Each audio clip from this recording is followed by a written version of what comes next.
to just the fundamental minimum information. It is tempting to equate this kind of brevity with the loss of energy one might expect in an octogenarian writer. The actual was published in 1997, when Bellow was 82. However, an alternative equation is possible. Consider, first, Ravelstein, the fully vigorous novel that appeared when Bellow was 85. Then consider the brief essay Bellow appended to his volume of long stories, Something to Remember Me By, 1989. It contains an unusual confession. It's difficult for me now to read my early novels, not because they lack interest, but because I find myself editing them, slimming down my sentences, and cutting out whole paragraphs.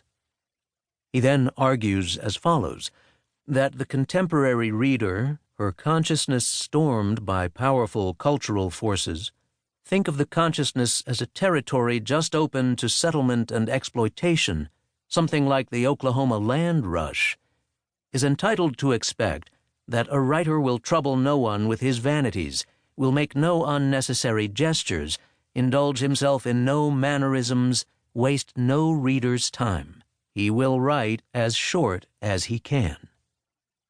This is pure pragmatism, of course, the suggestion being, in effect, that a writer of fiction should accommodate a reader of diminished powers of attention, and indeed a less idealistic prescription for serious literary enterprise is hard to imagine. But even if Bellow is being a little provocative, his late affection for shortness may help explain how Harry Trellman, the to-the-point narrator of the actual, came into being. Pithiness of expression must on some level relate to pithiness of perception, to the ability to locate, in excessively bundled experience, what is innermost and most important. Harry is a businessman who, after years of working abroad in a sufficiently legal venture involving furniture restoration, has resettled in his hometown, Chicago, for a distinctly uncommercial reason. Chicago is where he has unfinished emotional business. For a man guided by emotion, and for a Bellow protagonist to boot, Harry is unforthcoming, hard-boiled, you might even say. The aforementioned Joseph declared, and here he might be speaking for Augie, Moses Herzog, Charlie Citrine, et al., I intend to talk about my difficulties, and if I had as many mouths as Shiva has arms and kept them going all the time, I still could not do myself justice. Not so Harry, for whom a single mouth seems more than enough.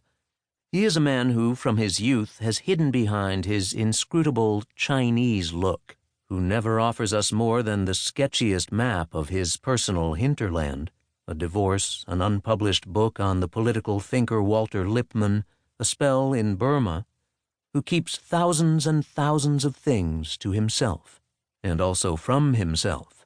Only late in life does it become clear to Harry that his life has been spent in continual mental touch with Amy Wustrin, who at the age of 15 was his high school beloved, and that all my efforts to detach myself from her had failed completely.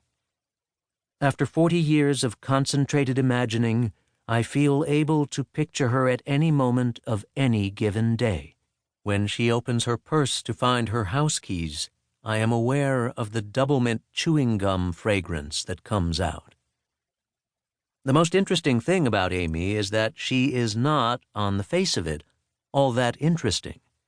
Unintellectual, unambitious, professionally unaccomplished, it is only after the death of her husband, Harry's philandering old school friend Jay Wustrin, that she makes a name for herself as an interior decorator.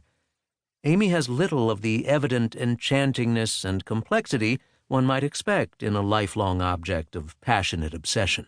She is not a siren. She is not a Matilda Crater or Madeline Herzog or Denise Citrine, hazards to passing mariners of the spirit. Her very straightforwardness made the young Harry ashamed of the ordinary middle-class character of my connection to Amy, and drove him to other, seemingly grander and more subversive romantic directions. But as the decades pass, Amy remains